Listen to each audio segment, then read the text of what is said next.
think you ought to know. Black Men's Radio. The place where men and women really speak. Oh man, what a show. It's Men's Radio. This crazy show is on 3 times a week. Now Russ and Phil are there to help with all your cares. We laugh, we cry, we talk like grown-ups do. But if you're sad and low, it won't cost you no dough. Men's Radio, that's the place for you. With Russ Kane and Phil Dave. Marvelous. Made it to Friday, everybody. Hello. Don't know how we did. No, Hurrah. I have no idea. Well done. And hello, Robert Van Buren. Hello, Russ and Phil. Robert, we do hope you're feeling well. I say this every time. The man's having more tests than a nuclear rocket to Mars. So I hope he's all right. How many tests does a nuclear rocket to Mars have? A lot. Basically, this man is in and out of. I've never seen anything like it. Is in that hospital like the whole time. It's crazy. You know. I don't know. No, I know. And obviously, Robert, we wish you all the best. So I was just wondering what the amount of tests that carried out on a nuclear rocket. I wasn't. Oh, just loads, mate. Loads. Oh, mate, loads. You know, like tons. Tons. Anyway, there we are. What kind of week have you had, Phil Dave?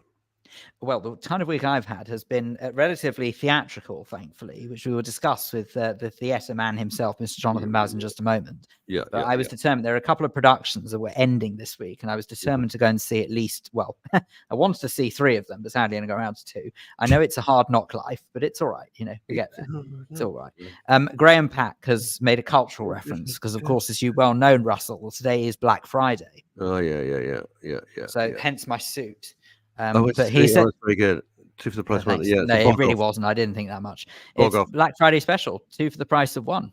Yeah, that's nice. Thanks.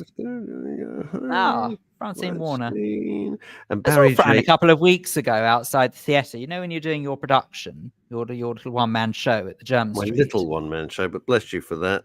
Damning me with fake praise. Excellent. I like that. Oh, we loved it. It was great. We did. I know you did. Bless you. Bless you for coming. It was very sweet. No, right. Listen, there's not many people I sacrifice sleep for, believe me. So, you know, you're doing your production. I loved it. So you did your production at German Street Theatre. Well, it just so happened that Francine and her better half, Mr. I Can't Find My Glasses, Michael, they were both there sort of in the afternoon show. So what happened was after the afternoon performance, they'd gone to get food and they were just walking past German Street as I arrived at the German Street Theatre. So I saw them then. It was very nice.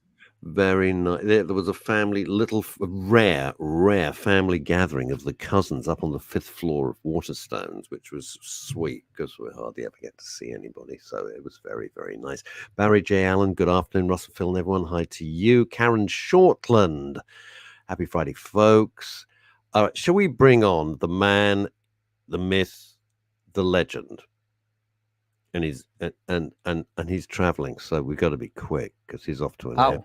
He's off to an airport. Here he is, ladies and gentlemen, Mr. Jonathan Baz. Good afternoon. The Baz is back. Well, indeed. Very good afternoon. Now, Jonathan, if you have to dart off, how about we go through what you're going to talk to us live, and then we'll bring on your special guest that you spoke to during the week. Indeed. Well, certainly. I've got a couple of shows to touch on. 2 weeks ago, referenced the fact that I would be heading over that following weekend to see Tracy Ann Oberman's Merchant of Venice on a repeat showing for me, where she was playing it just off Cable Street, because of course she's themed this production around the Battle of Cable Street. I saw it in Wilton's Music Hall. It was, it's no longer at Wilton's. It's currently at Chichester and next week at Manchester. And then she's off while pantos take over the various places. It was remarkable in the light of the way the world has changed in the last 6-7 weeks. Even more remarkable. As I say, Chichester tonight, Manchester next week. If you get a chance to go to it, and I think it's coming back to Stratford-on-Avon sometime in the new year. It is selling out houses, much to the producers and Tracy's delight. Very good stuff. So that was. You met with her, Jonathan, didn't you? Yes, indeed. You yes, met with her. we had a It's brief nice chat. photo. I saw the photo and it was charming. Yeah, it was. I was really annoyed, you see, because I tried to get Tracy Ann Oberman for a production I was working on a couple of years ago. Managed to get a hold of her number. And I have to tell you, if you sort of work in sort of TV and radio, most people have got most people's numbers. I can't explain it. It's just like an unspoken rule that nothing's off limits, really. You know, we've even got Russ Kane's number, and that's quite hard to get. God's sake, what? And as a result of it, I phoned her. Said, "Sorry, is that Tracy? I'm calling from where number?" I said, "Oh, I think I got it from some colleague. Anyway, nice to speak to you. We wanted to get you for this," and I completely shut it down. That was the first time I ever spoke to her. I just remember doing that. Anyway, I digress. How did that go? How did that work out for you, Phil? I'm so charming, Dave. Well, I don't think I got her for that. I have got her for other things, but not for that one. Yeah, I'd love to meet her. I don't think we've ever met, and I want to meet her because I want to tell her she's one of my heroes, and that will be enough for me. So, a couple of other shows that I have seen. One was a brief one-night only, one-night wonder called The Eyes Have It. The Eyes Have It. And that is in terms I heard about this. Parliamentary eyes, where a rather enterprising producer, Tasmin Ahmed Sheikh, had lined up two teams of debaters to argue along the theme that Brexit has been an unconscionable disaster and must be reversed. Arguing for the motion was Alex Salmond, and oh god, who's the LBC presenter? Was on BBC. Now he's got very big ears, and I'm forgetting his name. It's completely Gary Lineker. I mean, Andrew Marr. Yeah, Andrew Marr. That was it. The ears have it. The ears have it. Andrew Marr and Alex Salmond, and on the other side was David Davis and I have to say, my very good friend, the Baroness Claire Fox, arguing against the motion. They also lobbed in a couple of sixth formers from a school in South London to be blooded in front of a baying Rejoinder Ramona audience, predominantly, as it would be at the Leicester Square Theatre.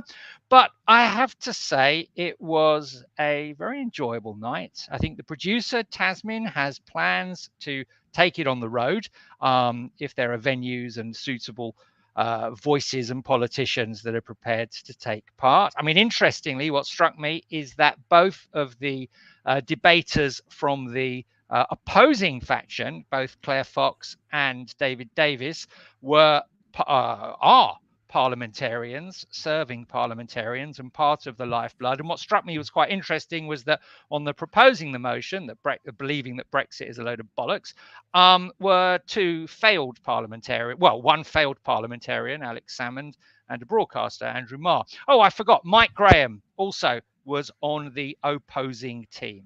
I like so maybe that's why I'd heard of it. There you go.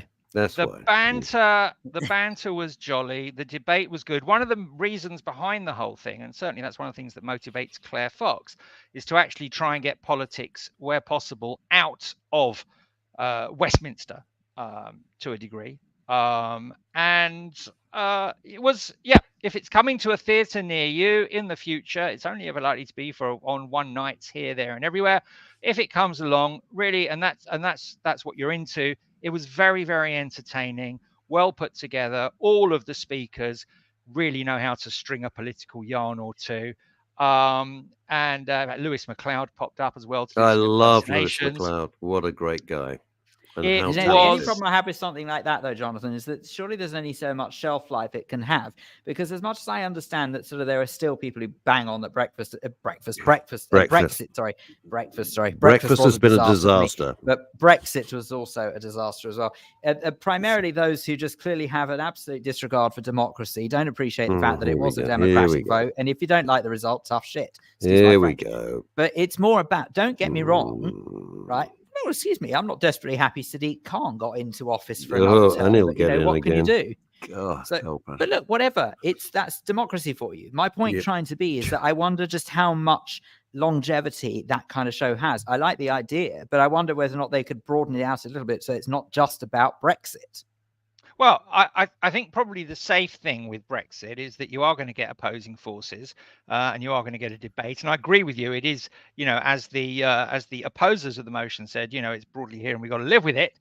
But it's also a motion that you're not going to get people ripping each other's throats Because if you think of some of the other hot, politically divisive topics that are fueling the culture wars at the moment, others may get, Brexit is still fits into the realm of reasonable, albeit ignorant on one side of the argument, disagreement. Other arguments, I'm sure there'll be scope for other themes as well. It doesn't have to be Brexit but it's focused. Done, Jonathan, and Phil, it's done, it's dusted, it's over. Jesus, Agreed. How much longer are they going to rinse this? For God's sake, that's finished. but that's kind of my point. Stop it. That's exactly my point. Yeah, but I have to say the theatre was fairly full, and the 5 or 6 on stage knew how to put on a show. And I think they should do maybe another version of the show. Well, I bring back Betamax, because I like to Betamax top load it, says somebody.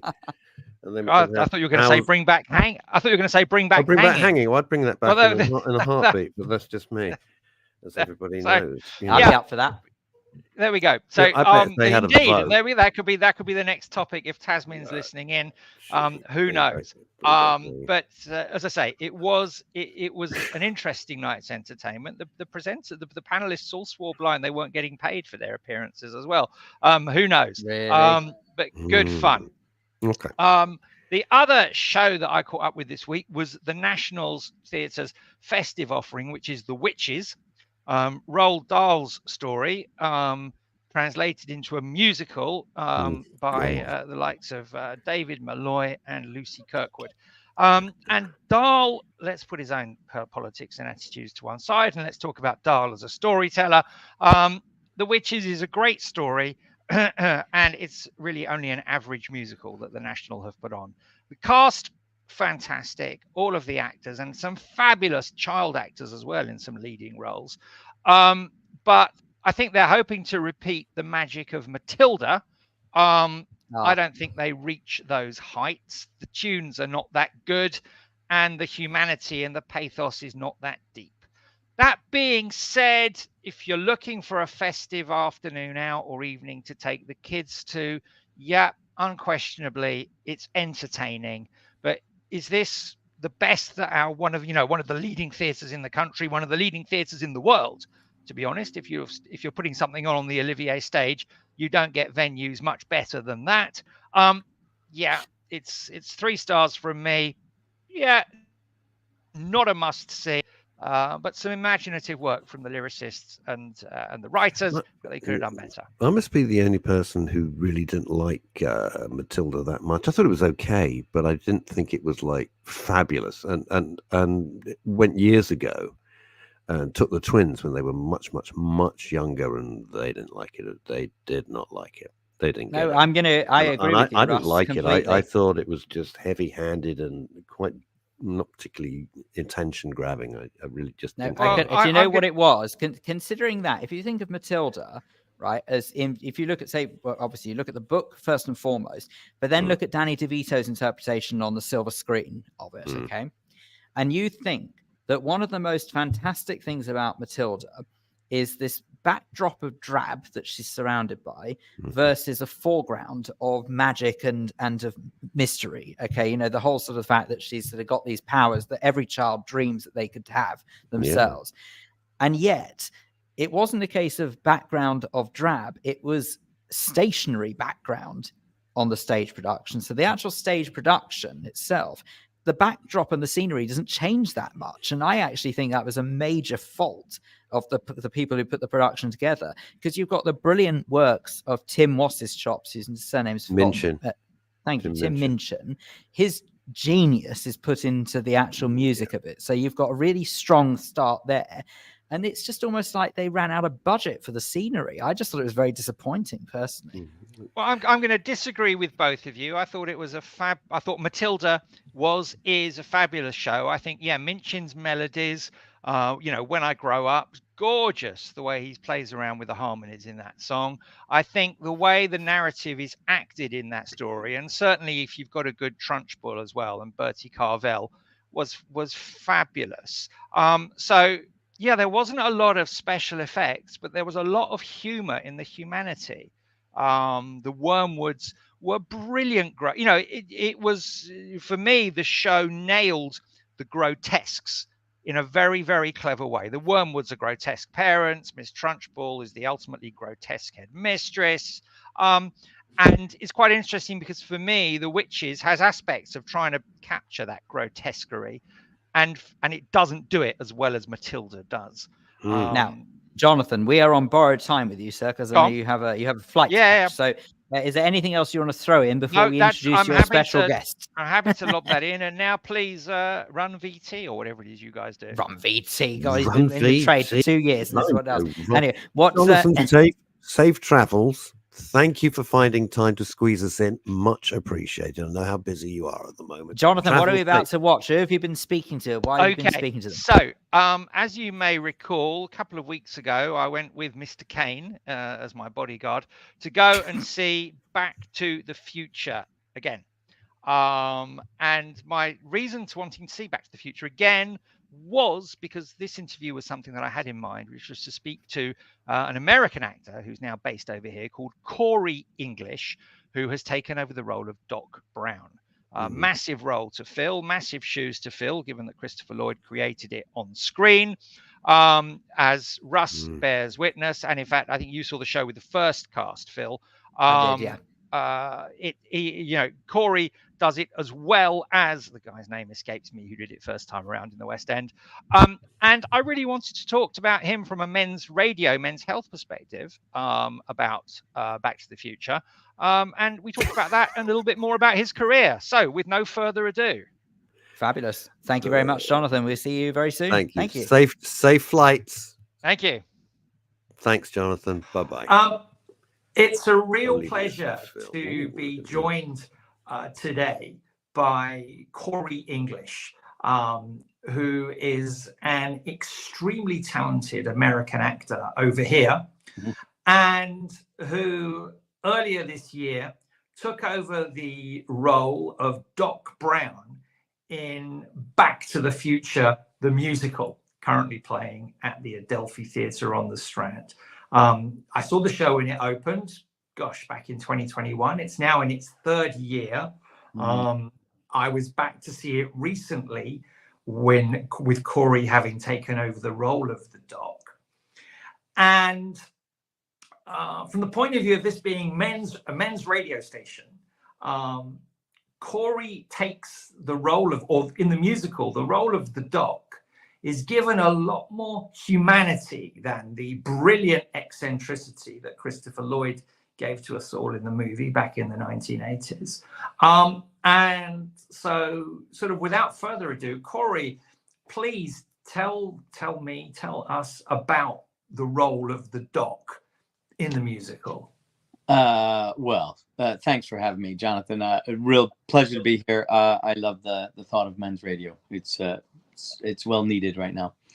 I mean, Doc Brown, I've been very lucky in my career to be able to play Max Bialystock and, Igor, and now here another iconic role that, Christopher Lloyd did. They've all been mapped out in such a way, all these great characters. But the daunting task of doing it on stage, you got to put your own spin on it. All of them, you've got Zero Mostel and then Nathan Lane and then Corey English. You know what I mean? Same thing, Marty Feldman and then Christopher Fitzgerald and then Corey English. So same thing here. Christopher Lloyd, Roger Bart, and then for me to put my own spin on my Doc.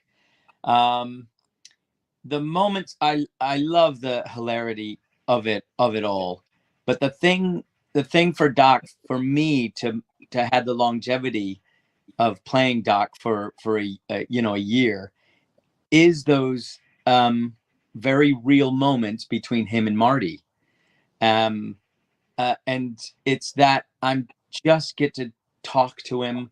There's nothing outrageous going on. Just say, I'm gonna miss you, Marty, because you've made my life better. You've given me something to shoot for.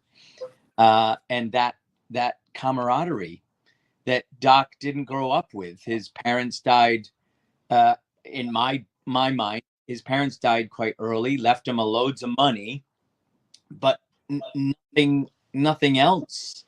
So he really wants to go back in time to have relationship with his parents. I think that's his driving force, to go back in time so he could be with his folks. And so that sort of driving force helps the hilarity and the outrageousness, that he can go, but still very believable, because there is an objective, there, a strong one. And Marty, and the relationship between Doc and Marty is just a wonderful relationship. They both need each other, really, and it's great. I mean, that's lovely, the way you give the backstory to the Doc. Well, I mean, that's made up. I don't know what Roger did. No, but so is that was that a backstory that you created yourself? Yeah, that's what's helped me drive it. It's a musical, so of course the movie, which had iconic songs in it, of course, there are more songs that are then added to give the show the depth and the meat that it needs to be an on-stage musical. And one of your numbers, which is an absolutely beautiful number, is For the Dreamers. Yeah. A song that you sing, which is, you're paying homage to the great inventors, the great minds of the past. I can remember Albert Einstein up on your wall, and there are other geniuses as well. Yeah. But what struck me about that song, For the Dreamers, is it really was a glimpse into the man of the Doc. And so just tell me a little bit more about that song and about that bit of the Doc's journey.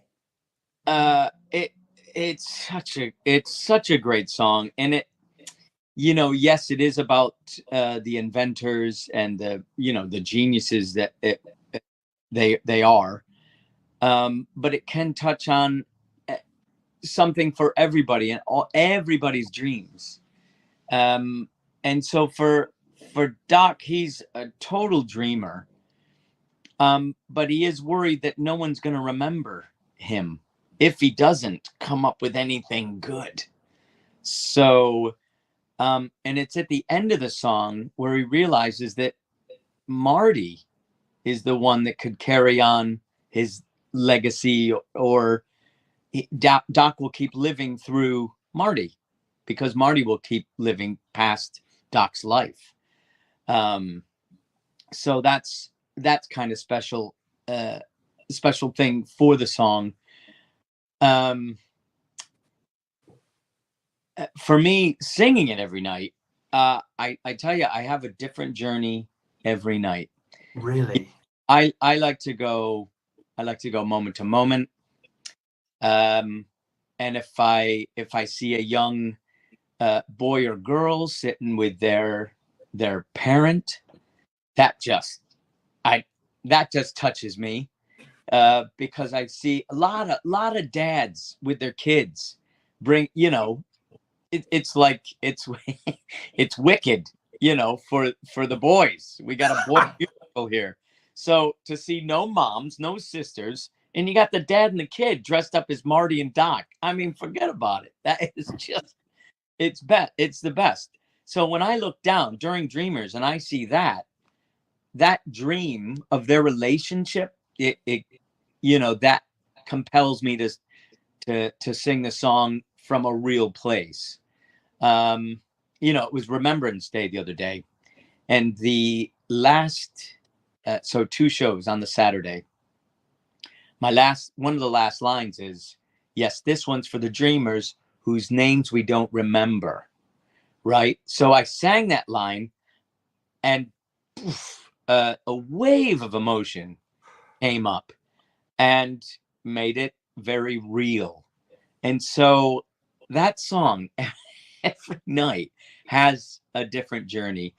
Sometimes when, I got to say, if Einstein ain't doing it for me that night, I look up and I see Einstein's face, but I see in my head I see my mentor who passed away in the 90s, Chris Chadman, who was he was choreographer for Guys and Dolls. He was my teacher. I see his face, so, and it goes on another journey.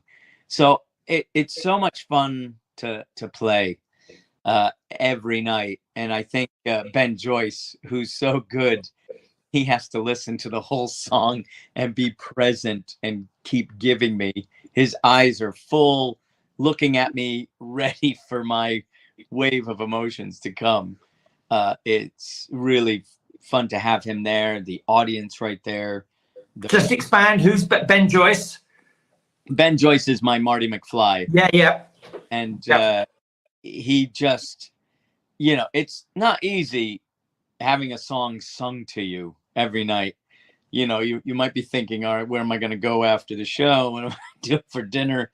And then there he is, very present every night. And it's good. I mean, it's the Marty character through the story, of course, is the theme that drives the story.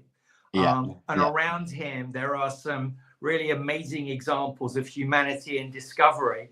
One, of course, being his dad, George McFly, which I have to say in both iterations is played, the casts that I've seen played extremely well. And the other great guy who develops and who we see into is yourself and the humanity of the dog in a way as really that the movie did not open up. That you bring something to the role of the dog that wasn't there before, and it only adds to the story.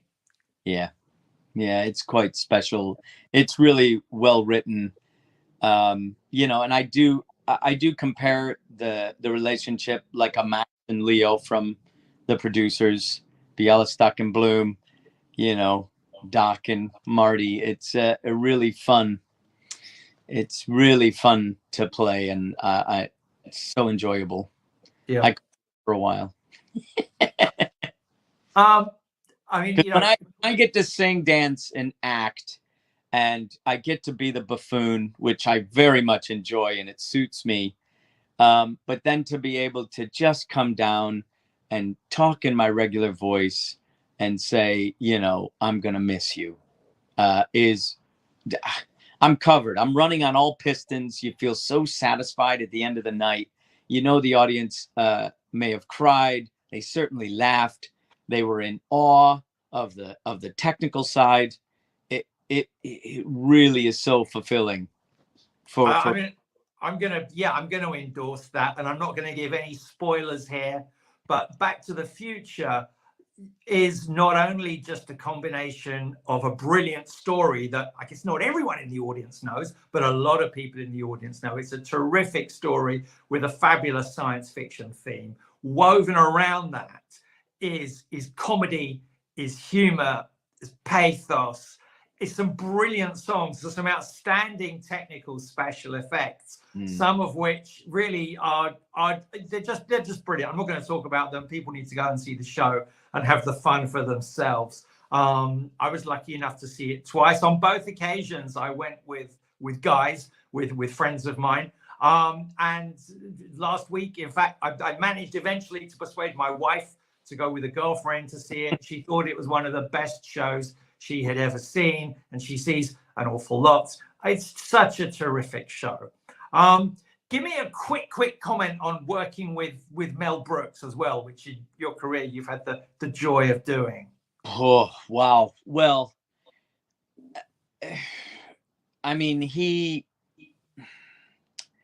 he's it, really. To watch, he's a perfectionist, he will give line readings, but how can you argue, with Mel Brooks, the Yiddish rhythms, they're just foolproof, so you just listen and you absorb, so I watched him rehearse, Nathan, Richard Dreyfuss, and I stood on the side and I just, like via osmosis, like taking in the timings, was I knew I was in the presence of, you know, brilliance, and so you just absorb as much as you can. And his love for theater and was so contagious. And I you know, I could do producers at the drop of a hat. Anybody asked me to do it, I'd jump on it. Yeah. I mean, I had the pleasure of seeing you in a production of The Producers a good few years ago, and your Max Bialystock was brilliant. I mean, musical theatre is famous for, you know, describing someone as a triple threat. They can sing, they can dance, and they can act. I would say, would go a bit further. You're a quadruple threat, Corey, because you can sing, you can dance, you can act, and you can also nail comedy brilliantly. Absolutely brilliantly. And if I look at Back to the Future, where you take our emotions from hilarity through to real poignant, tear-jerking stuff, it's brilliant work. Thank you, so Jonathan. I'm going to thank you for that, and I'm going to thank you very much for your time today. It's much appreciated. No, my pleasure. Thanks for having me, Jonathan. Well. I love that. I absolutely love that. When Jonathan some weeks ago invited me to the show, I thought I'd put it off because I'm not keen on musical theatre, to be honest with you. And also, I thought I enjoyed the films when they came out in the 80s, but do I want to see it now?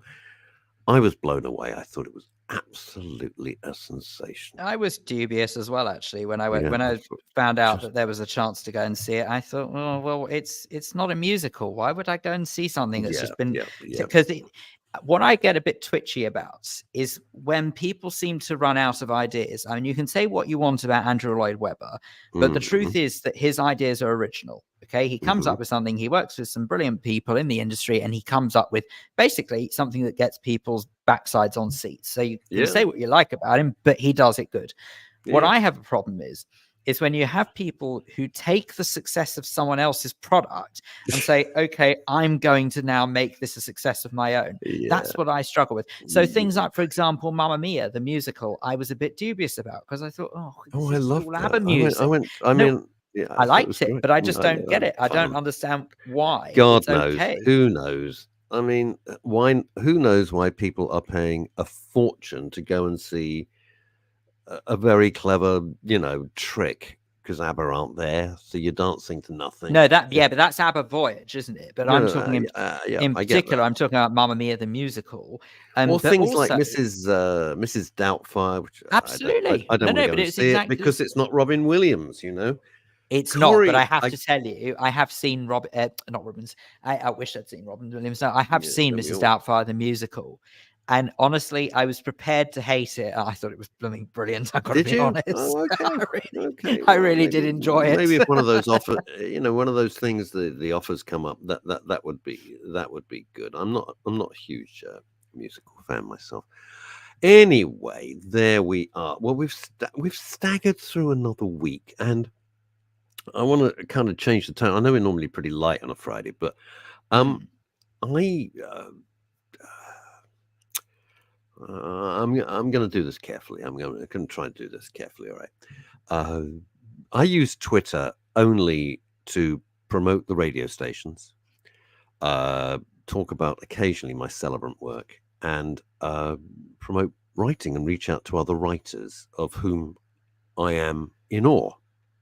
Just before we go down that route, because you've said about celebrant, can we just check? Because you mentioned last Friday that you were quite apprehensive about doing the first funeral service. How did that go?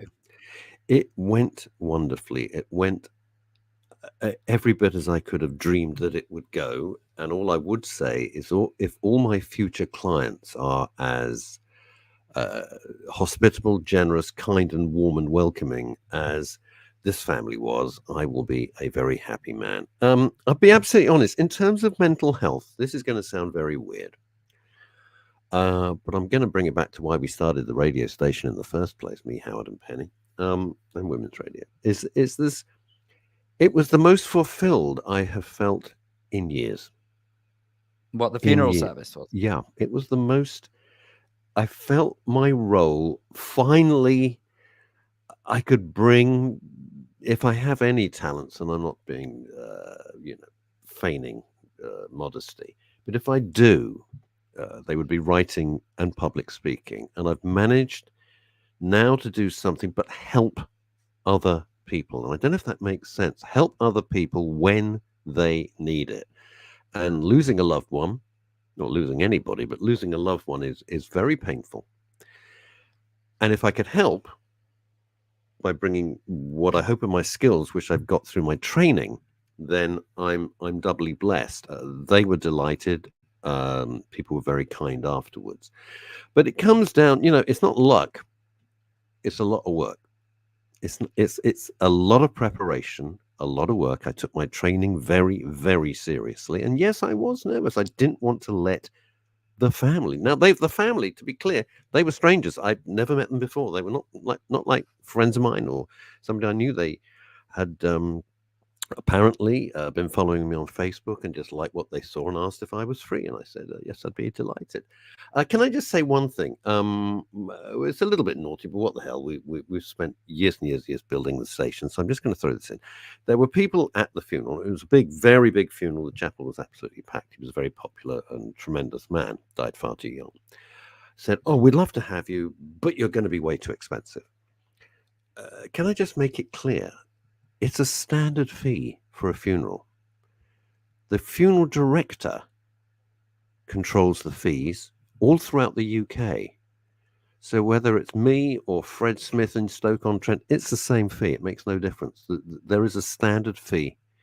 And all I add on top of that, if I have to travel, are travel and accommodation. That's it. You're not paying any extra. It's a completely standard fee. So you've got to stop saying at the Ritz. I've told you this. You've got to lower yourself. The Travelodge will do. Okay.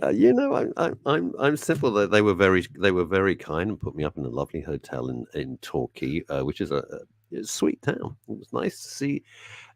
You know what was incredible for my mental health? I opened the curtains of the room where they put me up, and to see the sun glinting on the sea. Sheer blue skies, and I thought, I can do this.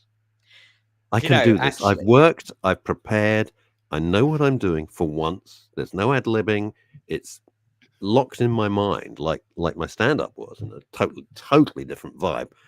But I can do this. But seeing that sunshine, seeing that blue sky, and seeing the sun glinting on the ocean, it was fantastically uplifting.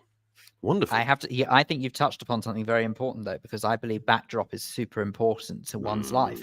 So, for example, with me, I spend a lot of time occasionally just sort of popping down to Brighton. It's sort of one thing that I would do, not because I have to think Brighton is a beautiful place. On the contrary, it's a bit grungy, it's a bit dirty in parts. Yeah, but there is something about the ease in which I can get to that change of scenery, where I can walk along the seafront, even if it's freezing cold, it doesn't bother me. It's just something about the meditative state one can enter when you see the waves of the ocean sort of coming towards you against the rocky beach.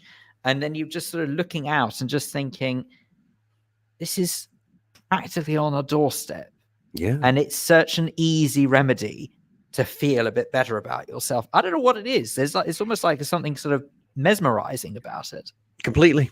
Absolutely. I stare at the ocean if I'm ever near a beach, and I just stare at the ocean. Sometimes it makes me a little melancholy, which is my natural state of being. I've made no, secret of that. But it is very moving because it's huge, it's immovable, it has tide.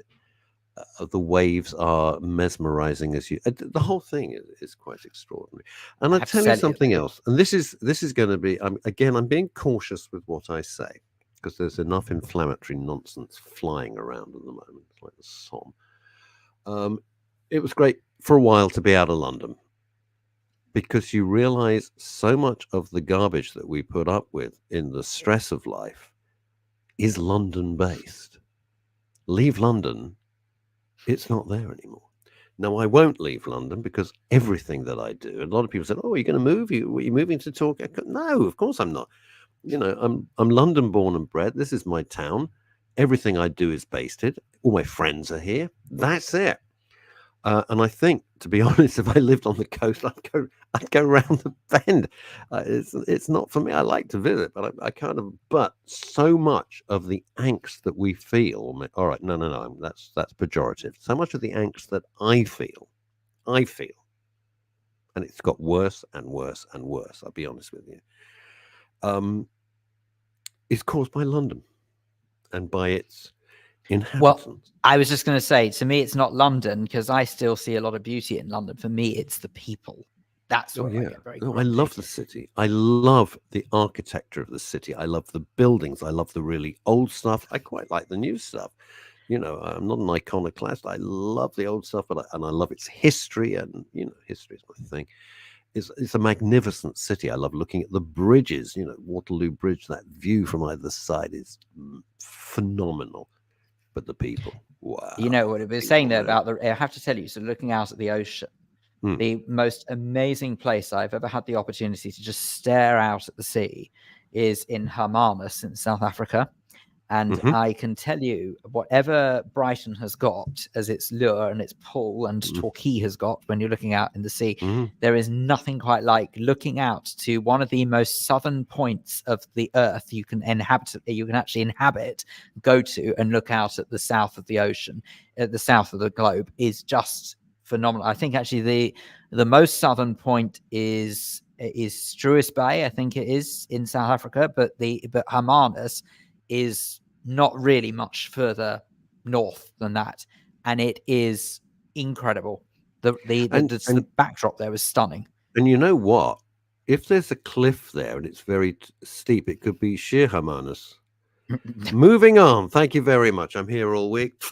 Try the check-in. Don't forget to tip the waiter. It is interesting how you got your advert about the celebrant in there before then. Yes, precisely so. But it wasn't just an advert. It's a misconception. It's a misconception. It's interesting. But it's good to know, because I'll be honest, I didn't. I mean, look, thank God I've not had a need, and I didn't know this sort of thing. You won't for a very long time.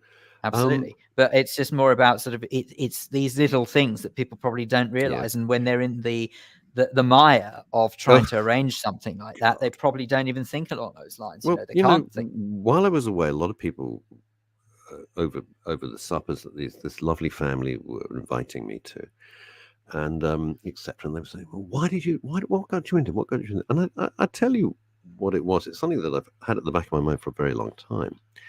But when my wife died, and I was in a complete tailspin, as you can imagine, a dear friend called Debbie Jacobs says, why don't you use a celebrant? I thought, that's a good idea. What's that? And I said, it's someone who can lead all the service. And you're not religious, and Sally wasn't religious, and neither of us were religious. Well, why don't you just get a celebrant? And the celebrant was fantastic. And I'd never forgotten her kindness, her calm, her quiet authority, and it was great. And I thought, you know what? And I tucked it away in my sort of memory bank, what passes from my memory these days. And I thought, yeah, this is something that I would like to do, because the family are in all over the place. Of course they are. They've just lost somebody, and if you can come in quietly and calmly and hold it all together and take away a lot of the strain, it's great. And it doesn't have to be religious. There was no religion at this particular service. I have no idea what religion they were. It's none of my business. They did not want a religious service. There was no mention of God. There were no hymns. There were no prayers. And the service itself was utterly beautiful, I have to say. It was utterly beautiful and very fitting. And that's what it's all about. You know, it's about, as we are taught, and I'd never heard this phrase until I went away. I don't know if you've heard this, the guest of honor. You don't say the deceased. No, I was aware of it only last week when you mentioned it, but I hadn't heard that expression before. Yeah, so. It's like it's the guest of honor. What reflects them best? You know, I think a lot of it. This is a little controversial. It's like an insurance policy, Phil. People say, "Oh Christ, supposing there is a heaven? Oh God, supposing there's a God." Better not take any chances with, Auntie Maureen, who's died at 96. They shove in prayers and they shove in readings, and like Auntie Dorian's like, probably thinking, what the hell are you? What the hell? But if that gives you comfort, that's a wonderful thing. Well, I was going to say, I mean, this is what I've never understood, why people get so hung up about religion. Because to me, as long as people don't shove religion down other people's throats, right? And you could argue that by sort of going to a funeral service that is done in a certain way, that is ultimately shoving that person's religion down the throat. But then again, you have the option of going. You don't have to go to someone's funeral. It's more about sort of if it's what that person would have wanted. That's the way I look at that personally. But I think as long as sort of someone keeps their religious practices to themselves and doesn't start sort of saying, oh, you're going to hell for not doing it, then honestly, what's the harm of it? Honestly, what is wrong with it? I don't understand why people get so hung up about it. Because it's drilled into them. I think that's why. I think it's drilled into their DNA that you have to do this, or. But how many people? More people than ever are turning their back on religion, so it's obviously not working. Are you surprised? I'm disappointed, if I'm honest, because I actually believe that sort of there are some elements of religion that teaches people to be nicer and more understanding. Don't get me wrong. I'm not saying that people aren't capable of doing that without, but it does. You know, I'd sort of say stats prove that there are an awful lot of people who do stuff that, well, how can I put it? You can't help but wonder if they had religion, would they be better off for it? And actually, my biggest bugbear of all is that I don't understand sort of why, in a day and age where religion is such on the back burner, so much on the back burner, that actually we have more mental health crisis than ever before. You know, I can't. What, you think there's a correlation? I believe there is, yes. I think you're right. I think you're absolutely right. I've said this before and I'll say this again. You know, growing up, we had a belief in state. We had a belief in church or whatever it might be. It doesn't matter. You know what I mean? There was state, there was church, and you looked up at politicians. Back then, don't all start writing in. Yeah, I think they're all terrible now. I think they're just despicable and useless. But back then, you thought they were there and they had a purpose. And now you think, well, no. And also what is not helping is that when religious leaders of all hues get involved in politics, it's like, oh, hello.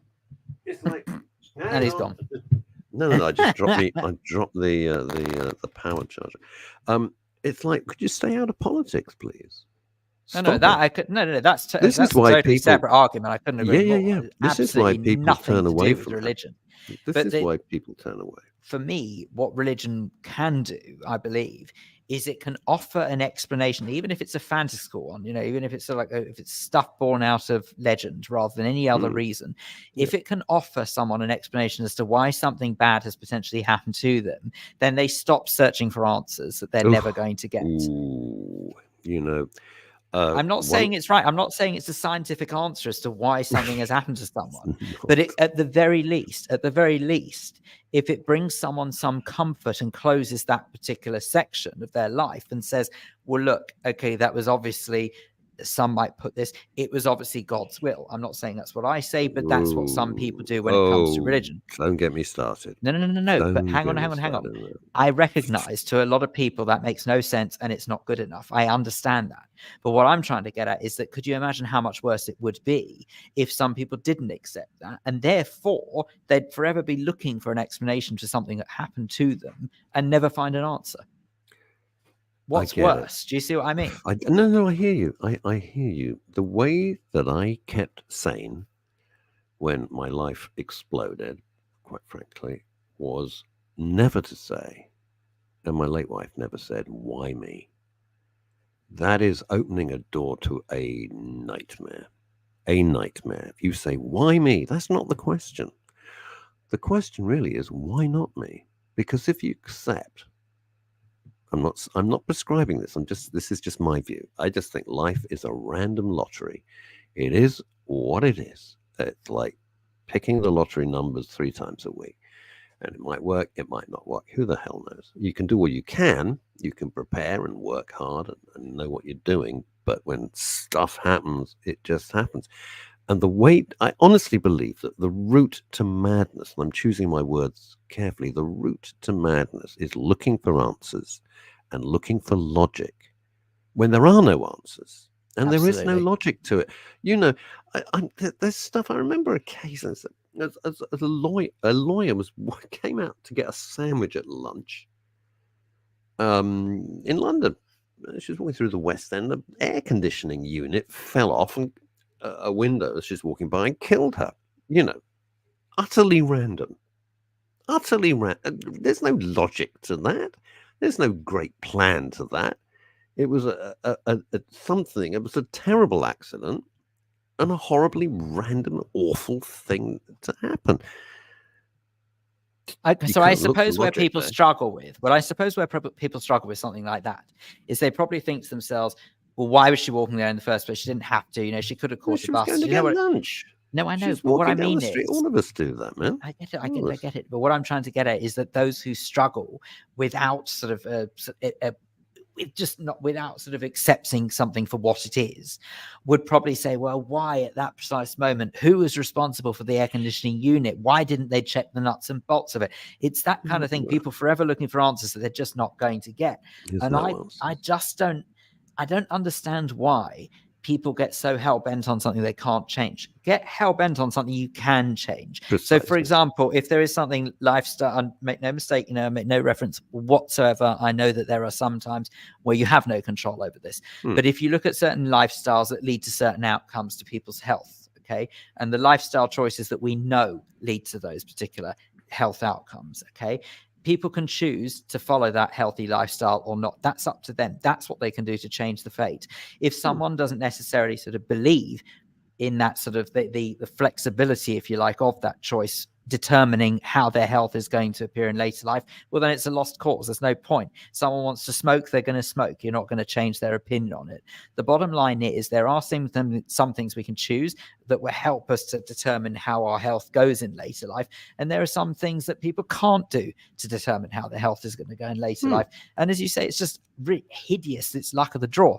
I find it very, very disappointing and very depressing that it always seems to be, not to coin a phrase here, but the good die young.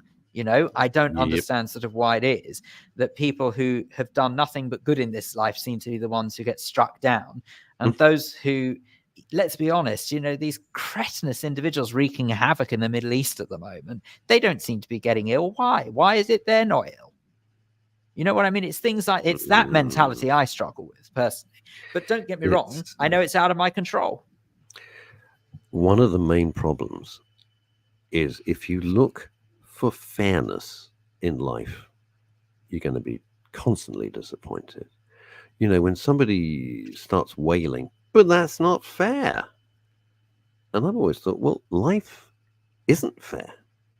Correct. No, there's no charter, there's no contract, there's no piece of paper that says, hey, and when you're born, life is going to be fair. No, it isn't. It is what it is. You make your own luck. And when it comes to work, you have to work hard. You have to prepare. You have to train or whatever it might be so that you can do your job as best as you can. See, I treat everything that I do as I'm my harshest critic. Anyone who knows me well knows that. When it comes to I'm not a perfectionist in other things. I'm really not. But when it comes to myself, when I'm working, I want it to be as perfect as it can be. And I treat it as a job. So you were very kind. You mentioned earlier seeing my one-man show, the 2 shows I did at the German Street Theatre the other week.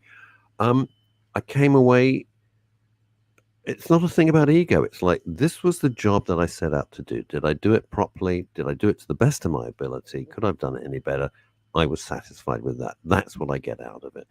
Leading the celebrant service at the funeral this week, it was my job.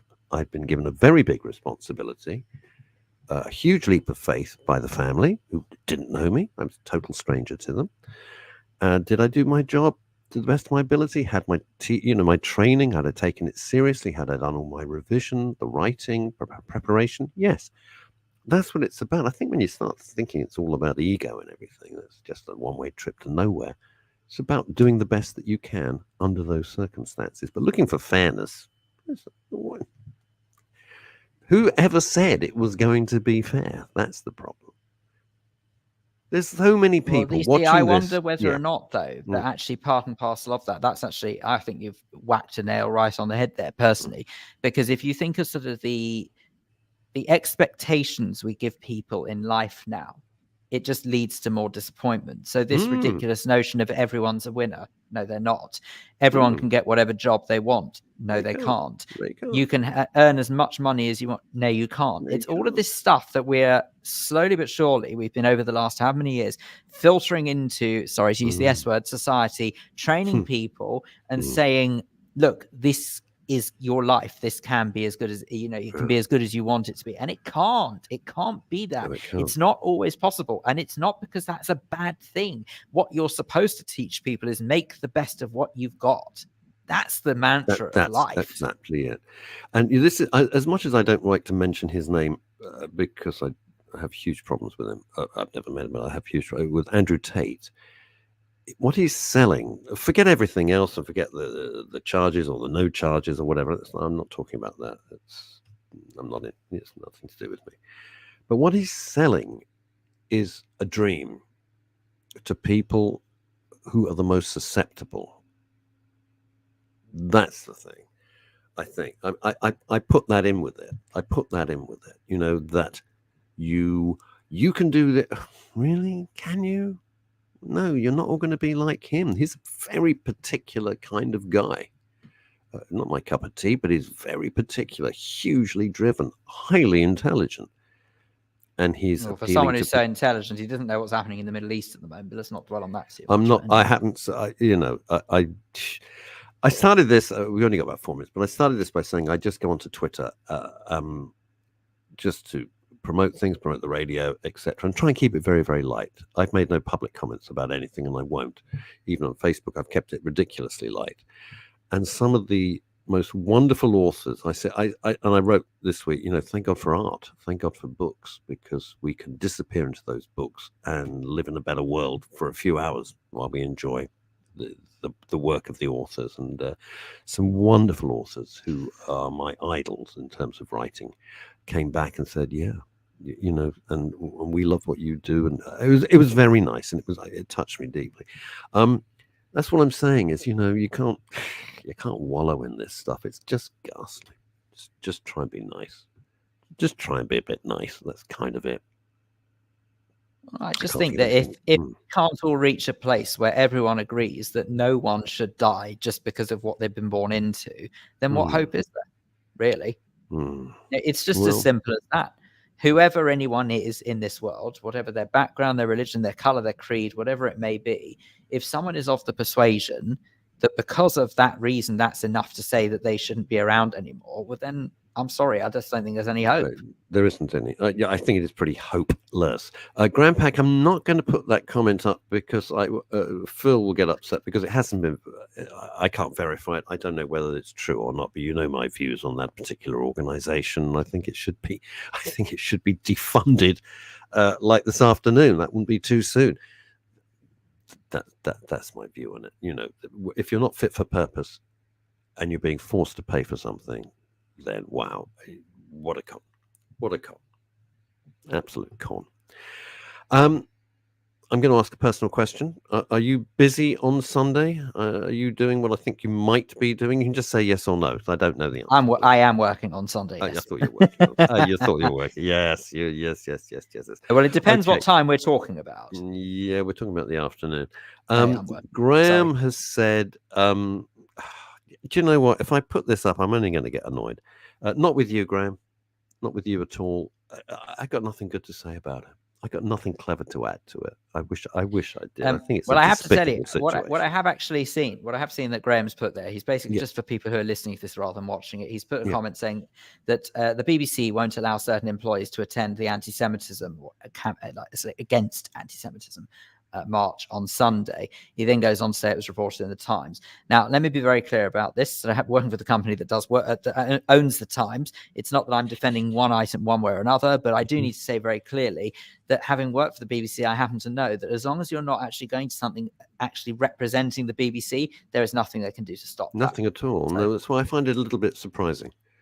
Graham, I'm not calling you out or anything, but Phil is right. If you're not there in an official capacity, no one has the right to tell you where you can and where you can't go. But what I will say, come back on Monday at midday, because that's all for today. Thank you so much. That is it. Thank you, Phil. Have a wonderful weekend. As I always say in these crazy times, stay safe until we meet on Monday.